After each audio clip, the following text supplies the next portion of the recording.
Targum Onkelos, Exodus 20, verse 13, the second part.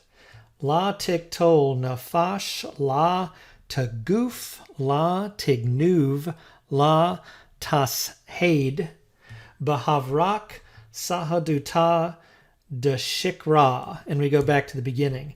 Negative particle. And that tav at the beginning help us to see the kof, tet, lamed, paradigm root for our study of Hebrew and Aramaic verbal systems. This would be a pa'al, imperfect, second person masculine singular, do not kill.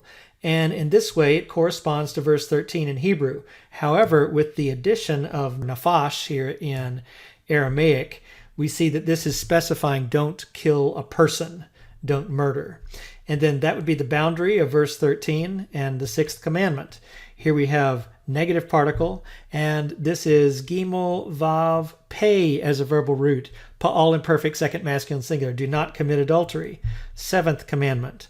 And then what's next? Well, there's the negative particle, and this is do not steal, gimel, nun, bait, pa'al imperfect, second masculine singular. So that would be the eighth commandment. Negative particle. Here we have samik, hey, dalet. This would be do not testify. So this is an afel, imperfect, second person masculine singular. Do not testify with your neighbor, second person masculine singular, or in context against your neighbor, a witness which is of falsehood. So from the beginning, do not kill a person, do not murder, do not commit adultery, do not steal, do not testify against your neighbor with a false testimony or with a lie that is testimony. Now, in all of this reading, we have come across a word that we had seen in Biblical Aramaic for biblical interpreters. Look at this word, this testimony word, sahaduta. This reminds us of Genesis 31:47. This is part of the name that Laban gives to the stone heap. He says this is Yagar sahaduta, with a slight difference in spelling of having a sin instead of the samik.